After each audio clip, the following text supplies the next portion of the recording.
ललन सिंह ने उनके पिछले अगले सारे हिसाब किताब को एक जगह ला करके नाप तोल करके सूद ब्याज सहित देश की जनता को वापस करने की बात कही है। वो साफ बता रहा है कि अब आर पार कोई रोक नहीं सकता है। अब यह भारतीय जनता पार्टी अगर सोचती है कि जनता दल यूनाइटेड उसका कभी भी एलाइंस पार्टनर हो जाएगी, सहयोगी हो जाएगी, तो ललन सिंह के होते हुए यह संभव नहीं है कि नीतीश कुमार क्या फिर से शिफ्ट करेंगे, क्या फिर से एनडीए की तरफ जाएंगे। दो बातें इसमें बहुत महत्वपूर्ण हैं। हालांकि राजनीति में कोई भी चीज़ अस्थायी परमानेंट नहीं होता है, न दोस्ती न दुश्मनी, न वादे न इरादे और न ही ठोक करके कही हुई बात है। नीतीश कुमार ने भी कभी कहा था कि मिट्टी में मिल जाएंगे, जीते जी नहीं जाएंगे। ये सारी बातें नीतीश कुमार ने कही। प्रधानमंत्री नरेंद्र मोदी ने जिस टसन के साथ और जिस कॉन्फिडेंस के साथ ये बात कही है कि वो तीसरी बार आएंगे तो दुनिया का सबसे बड़ा आर्थिक उन्नति वाला देश भारत हो जाएगा।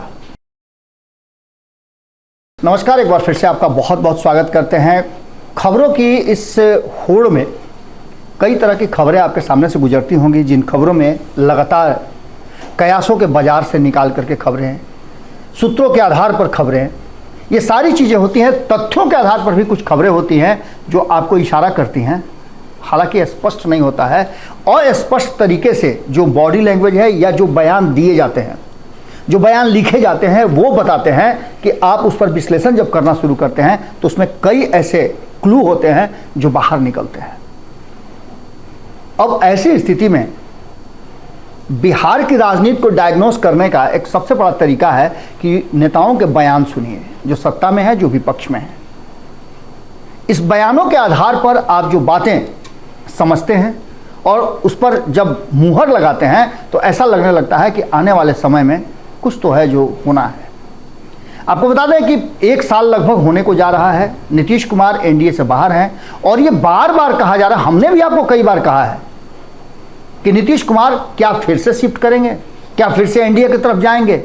दो बातें इसमें बहुत महत्वपूर्ण हैं। हालांकि राजनीति में कोई भी चीज़ अस्थायी परमानेंट नहीं होता है, न दोस्ती न दुश्मनी, न वादे न इरादे और न ही ठोक करके कही हुई बात है।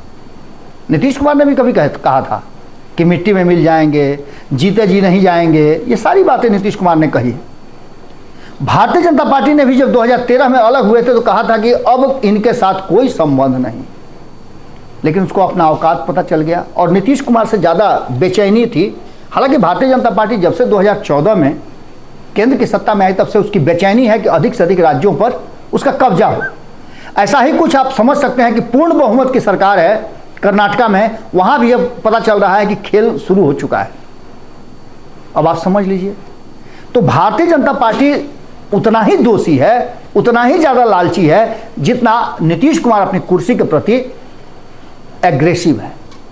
नीतीश कुमार अपनी कुर्सी के लिए किसी से भी समझौता करते हैं और किसी भी स्तर पर करते हैं, बिल्कुल उसी अंदाज में, चाहे लालू प्रसाद हो या फिर भारतीय जनता पार्टी, सभी समझौता कर रहे हैं।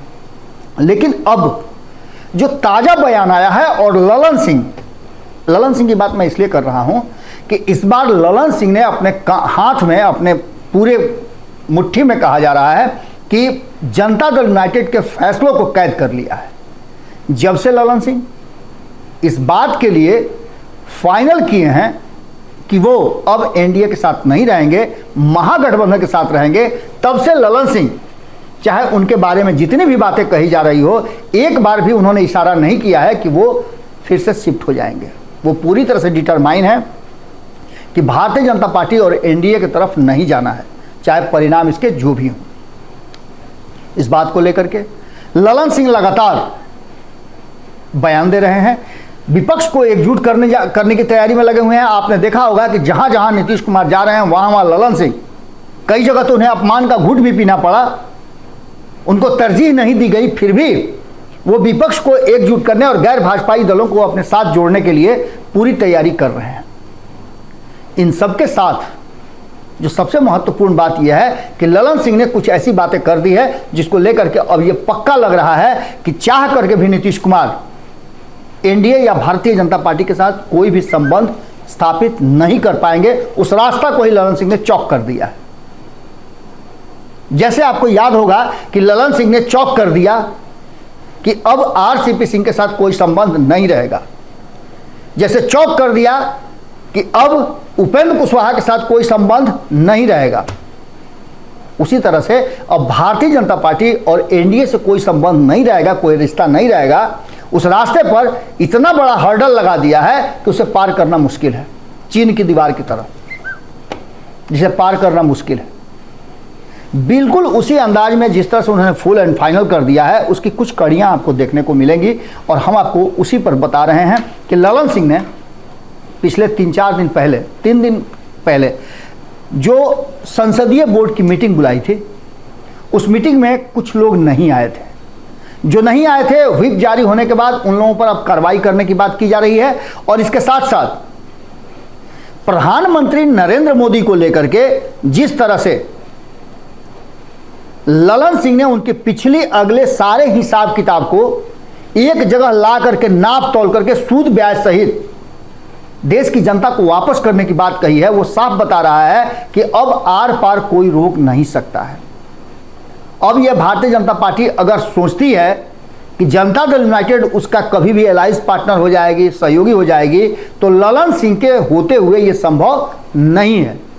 इसके लिए नीतीश कुमार को कोई बड़ा फैसला लेना होगा और ललन सिंह को ही रास्ते से हटाना होगा, क्योंकि ललन सिंह ने यह फाइनल कर लिया है कि अब उन्हें न तो नीतीश कुमार को और न खुद न पार्टी को भारतीय जनता पार्टी की तरफ जाने का कोई मौका दिया जाएगा।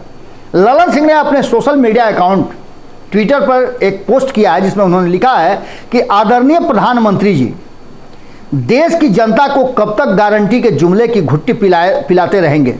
देश की जनता की भावनाओं को भड़काकर वोट पाने का जुगाड़ कब तक करते रहेंगे?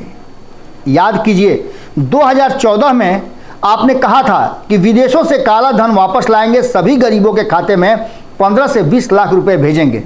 क्या हुआ उस वादे का?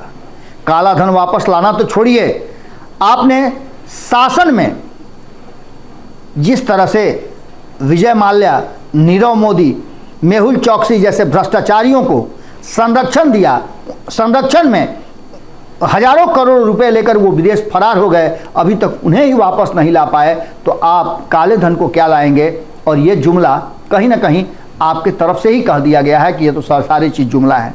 आगे वो लिखते हैं कि अरे अब जुमले की घुट्टी पिलाने के बदले जनता को यह बतलाइए कि 9 साल में आपने महंगाई और बेरोजगारी दूर करने के लिए क्या किया है, क्या नहीं किया है।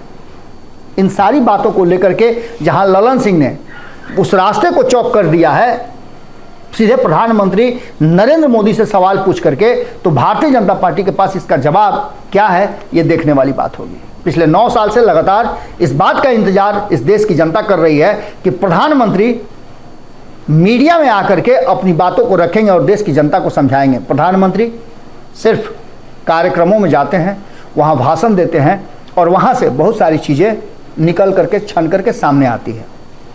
हाल फिलहाल में भी प्रधानमंत्री नरेंद्र मोदी ने जिस टसन के साथ और जिस कॉन्फिडेंस के साथ ये बात कही है कि वो तीसरी बार आएंगे तो दुनिया का सबसे बड़ा आर्थिक उन्नति वाला देश भारत हो जाएगा।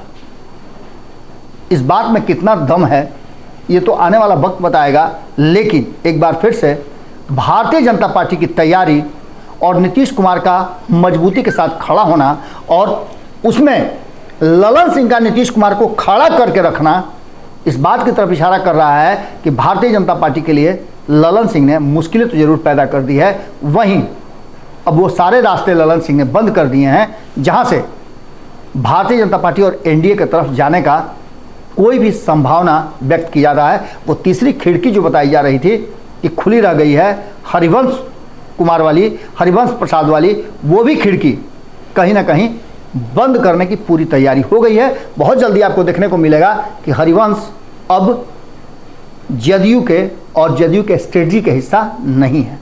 जुड़े रहिए भारत लाइव के साथ, खबरों का सिलसिला लगातार जारी है। बहुत बहुत धन्यवाद। अगर ये वीडियो पसंद आई और वह बिहार के राजनीति और बिहारियत से सरोकार रखेनी तो सब्सक्राइब बटन दबा के चैनल के सब्सक्राइब कर ली। ओजे एगो घंटी बा, ओकरा बटन दबा देला से कुल सटीक और मारक खबर रुआ मुफ्त में मिल जाई। अगर रुआ पत्रकारिता के हमनी के नया प्रयोग में सहयोग कर चाहतानी तो ज्वाइन बटन दबा दी। पेटीएम नंबर नोट कर ली 9386816700। धन्यवाद।